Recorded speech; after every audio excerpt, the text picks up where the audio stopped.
Salut les amis, on se retrouve aujourd'hui avec Isma pour une vidéo comparaison. On a deux beaux produits là, 993 et 991 phase 2 en GT3. Et là c'est une Carrera S Isma avec un kit. Une Carrera 2. Une Carrera Carrera 2. 2 avec le kit RS.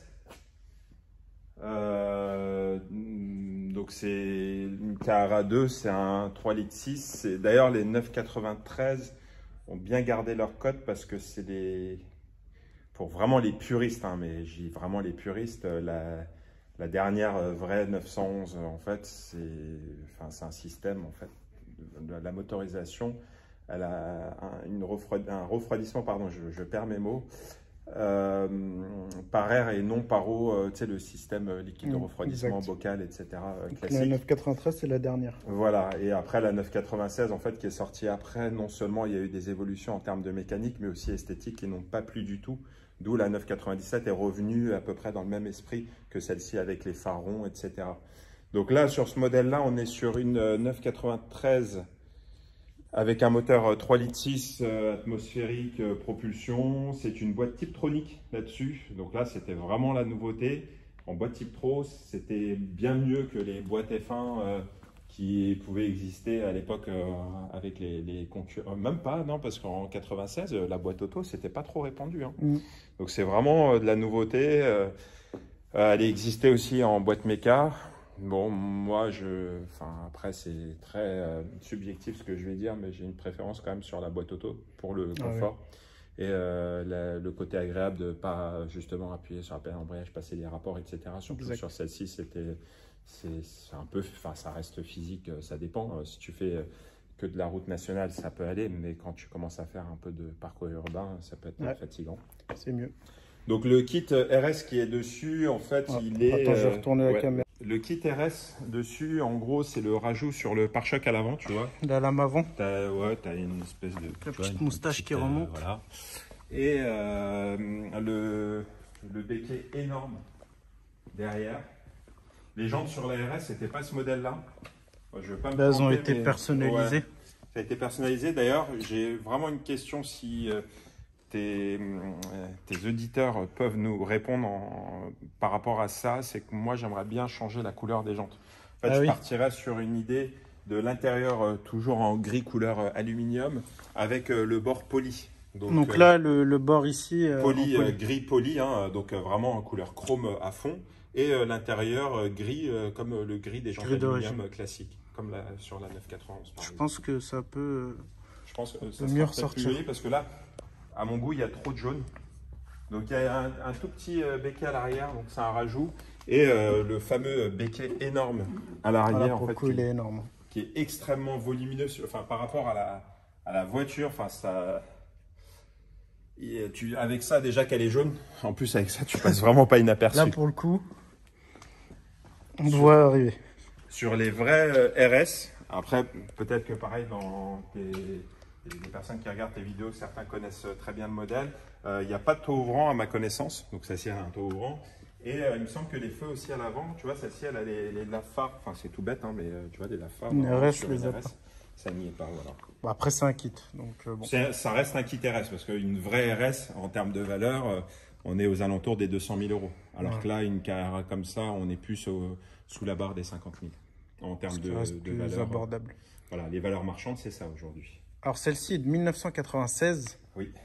On va la comparer. Là pour le coup c'est pas un kit, c'est une vraie GT3. D'ailleurs on remercie notre ami Fred de nous l'avoir apporté pour qu'on puisse faire une belle vidéo. Parce qu'en plus elle était toute propre et il a dû la salir et tout. Ouais, et Dieu seul sait le comble que c'est pour un passionné de voiture. En plus elle est à 3000 km. 3000, ouais. Avec 3000 km, elle est 2017. Et Fred nous l'a sortie juste pour nous quoi.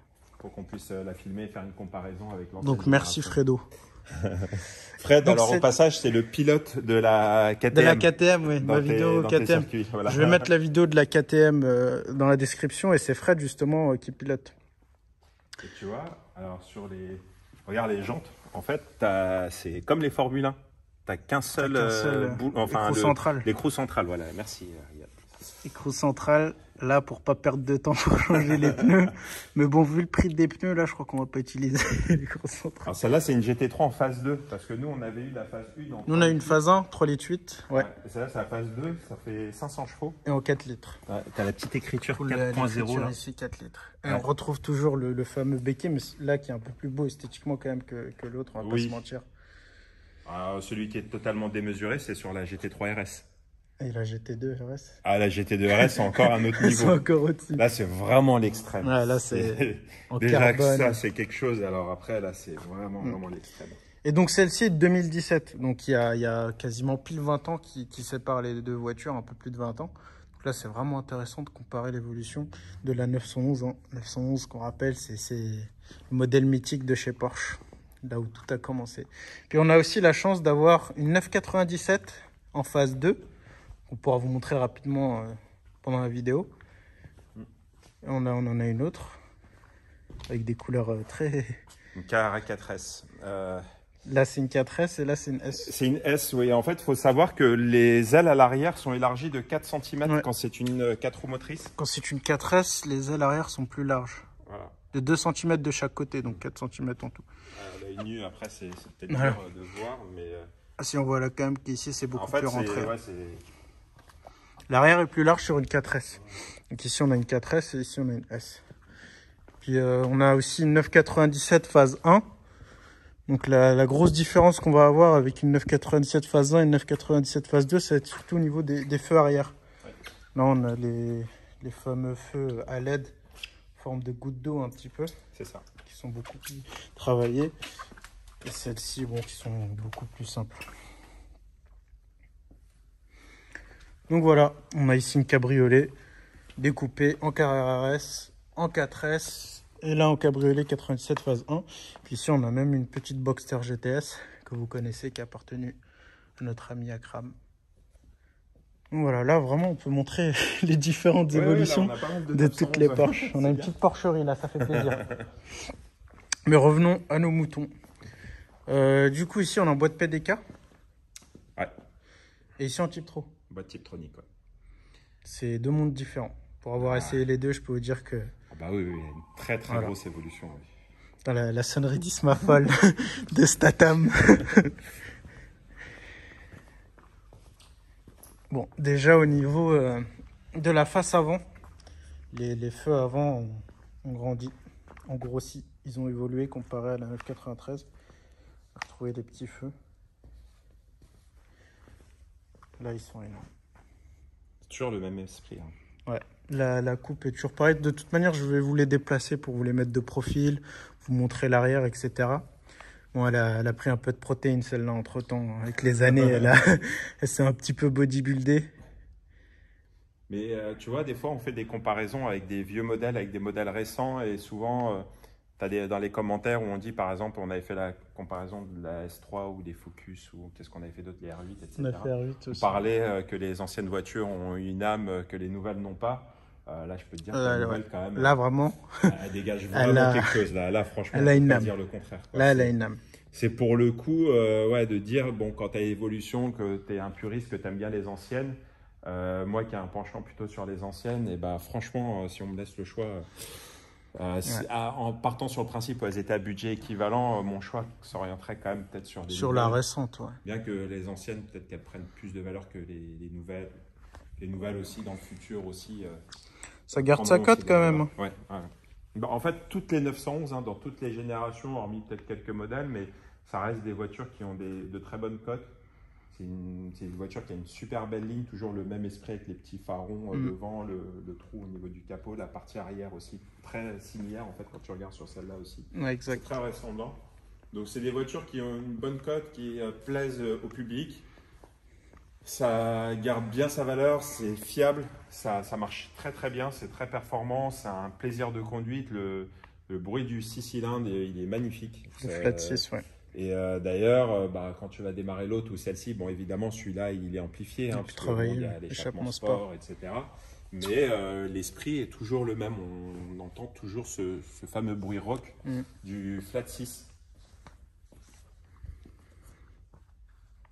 Puis l'arrière, hein, les feux, qui ont gardé à peu près la même forme, même 20 ans après, juste qu'elles sont plus travaillées sur le 991. Puis là, ça rappelle maintenant les Targa, tu sais, avec le phare qui fait tout le long. Tout le long, oui. Ou même tes cannes. Hein, oui, bah maintenant toutes les 911, hein, les 992, là quand tu regardes, c'est un tout petit trait en LED partout. tout le long. Les derniers Macan, les derniers Canon, même Panamera, je crois que c'est un sur truc qui fait celle-ci tout le long. aussi, hein, quand tu l'as en GTS. En GTS aussi, ouais. Un fil de LED qui fait tout le long. C'est super beau d'ailleurs. Quand la nuit tu suis oui, c'est beau. voiture où tu vois toute la barre de LED en arrière en rouge, c'est très très joli. On va d'abord montrer l'intérieur de l'ancienne quand même, pour voir un peu. Ah, elle est fermée celle-là. Attends, je vais ouvrir. Attends, vas-y.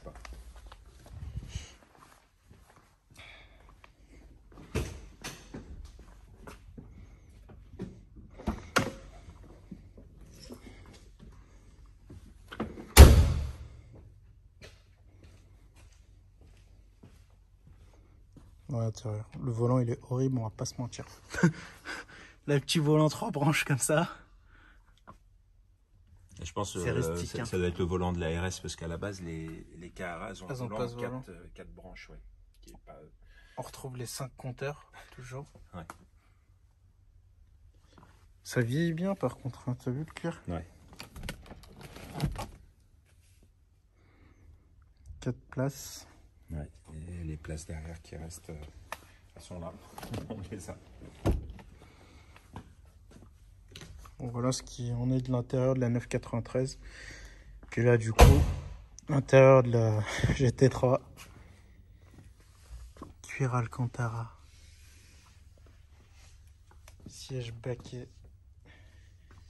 Ils sont magnifiques en carbone. Les arceaux derrière, c'est quand elle a le pack Club Sport, je crois. C'est ça. Elles l'ont pas toutes. Elles l'ont pas toutes, c'est une option les arceaux à l'arrière. Et puis là, pour le coup, il n'y a que 2 places hein, sur une vraie GT3. Et de l'Alcantara. C'est super bien fini. Puis la boîte PDK qui est complètement ouf sur cette voiture, putain. J'ai encore les sensations qui me reviennent de la nôtre. C'était quelque chose. Quand je partais au mariage avec, c'était la bonne époque. Au mariage. Regarde, pas de chrono. Il y a du carbone à l'arrière des sièges. Des ceintures rouges. Et t'as aussi, les arceaux. Je crois que c'est pour mettre les arceaux, ça, non? Ouais, ils sont là à l'arrière. Fred, il les a retirés. Est-ce qu'on peut ouvrir la partie? Le compartiment moteur.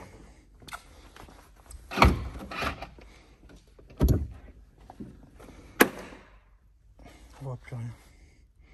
Je crois que c'est un loquet pour bloquer. Okay. En fait, c'est pareil que la phase 1, sauf que ici il y a écrit 4 litres au lieu de 3 litres 8. Qu'un cache en carbone, mais on voit rien. C'est marrant le becquet qui s'ouvre comme ça là. Impressionnant. Ouais, c'est très joli.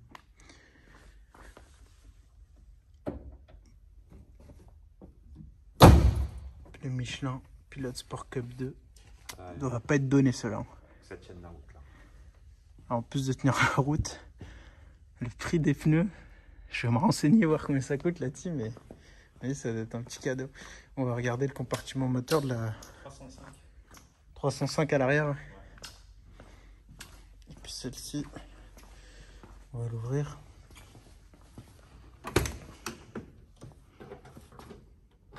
Tiens, essaye d'ouvrir peut-être. Je vais tirer dessus, mais comme c'est... Ah ouais. C'est très lourd.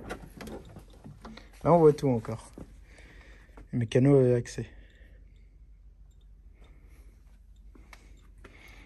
toute façon, je me rappelle, on avait été une fois là chez un spécialiste Porsche qui faisait l'entretien de la voiture en général, en général, tout le temps, c'est pas en général, il travaillait en dessous. Tu sais, plein de caches, en fait, il soulève la voiture, ils ouvrent tout en dessous, il y a plein de caches.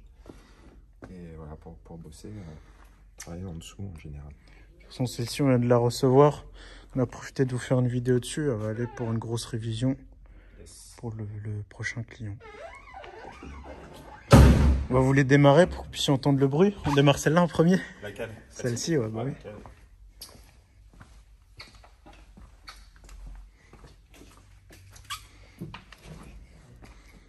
Je suis avec le frérot ici.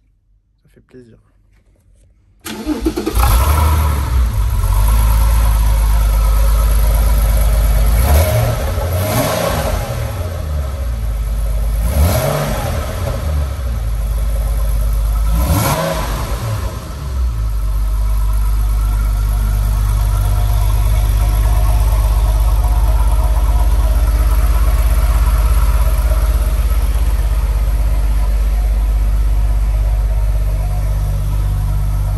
C'est beau. On démarre celle-ci?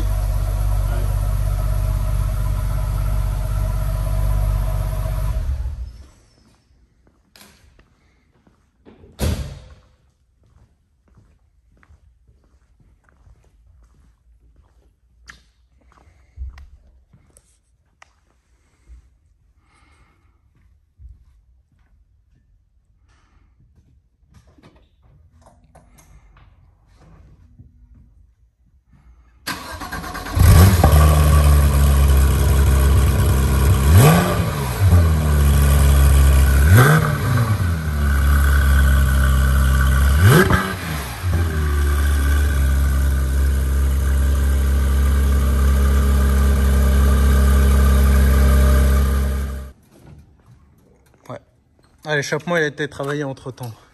Et dire qu'il y en a qui mettent des lignes là-dessus. C'est un sacré bruit. Et encore, en fait, quand tu roules, ça fait plus de bruit parce que avec le poids de la voiture, quand elle est lancée, quand elle est en pression, en fait, elle est en contrainte. Donc automatiquement, quand tu forces plus le moteur, ça fait dégager plus de décibels. Et puis celle-là, quand elle monte dans les tours, pour savoir, c'est un des moteurs qui prennent 9000 tours. 9000 tours, ouais, ça fait un bruit de Formule 1. C'est quelque chose. Hein. Ah, c'est notre tu te souviens la rouge là, la guerre. Hein. Puis surtout que là, quand tu la vois dans le rétro en rouge, comme ça passe inaperçu. Avec le béquet là à l'arrière, putain. Ça fait peur. Et c'est vrai que je me souviens quand on rentrait d'Allemagne, moi j'avais cette AMG GT, elle était rouge à l'époque, maintenant elle est grise.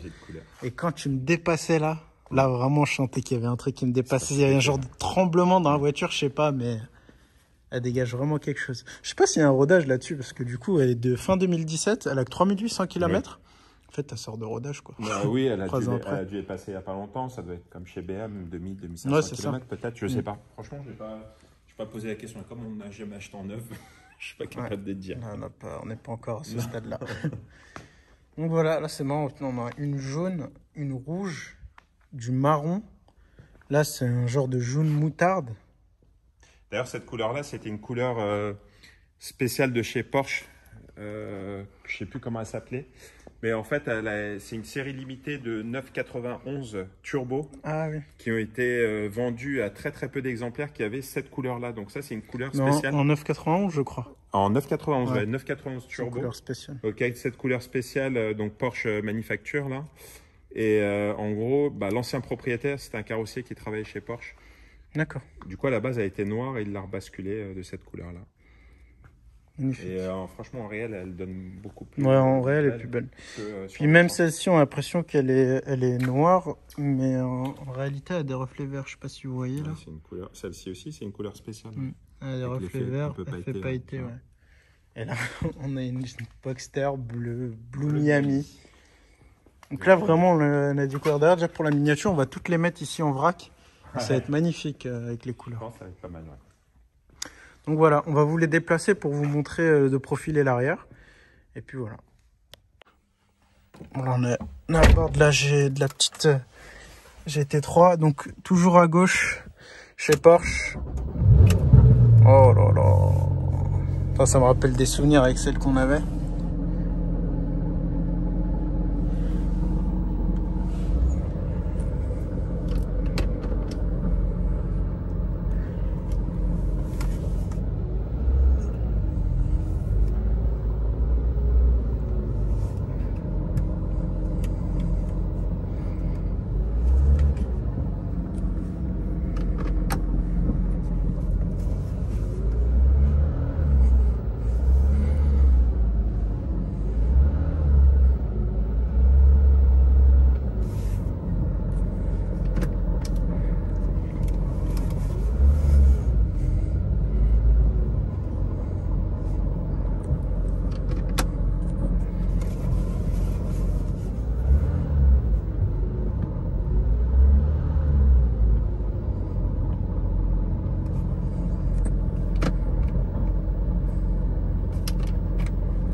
Prisma qui déplace 993 et on va vous montrer l'arrière.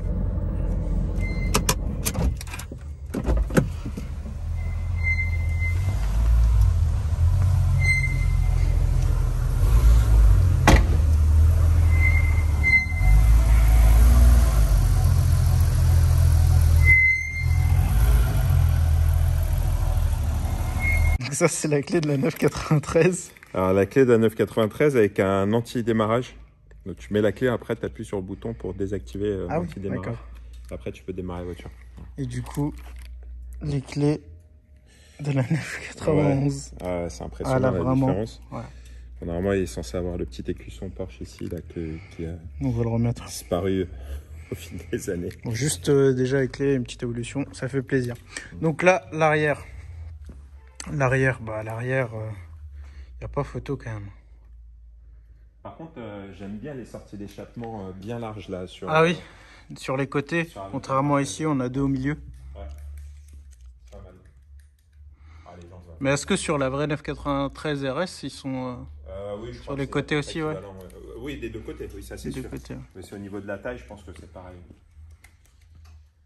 Je préfère quand même le béquet de la rouge. Hein. Celui-là, il est vraiment, pour le coup, celui-là, il est vraiment flaming de ouf. Celui-là, ouais. Et c'est surtout quand tu le regardes d'ici, c'est impressionnant. Là, vraiment. L'entrée d'air là qui est là, elle est juste folle. D'ici, il est vraiment flamingos. C'est quelque chose. Ouais. Mais genre, on a beaucoup de touches sur celle-ci. Ouais. En fait, j'ai l'impression que sur ce type de voiture, les acheteurs quand même préfèrent la voir en réel avant de s'engager à la prendre ou quoi, parce qu'on a eu plein de clients qui étaient prêts à la prendre, mais le fait qu'elle était encore en Allemagne et qu'on l'avait pas reçue, et avec les retards, crise sanitaire, etc., on vient juste enfin de la recevoir. Là, à mon avis, elle va pas faire long feu celle-là. Comme ça, là, avec le kit, c'est une petite beauté. De profil, la coupe est la même. Celle-ci est plus allongée du coup, au fur et à mesure des années. Les jantes sont plus grosses aussi.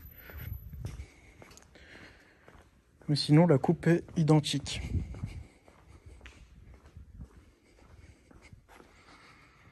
La coupe de celle-ci, vraiment identique.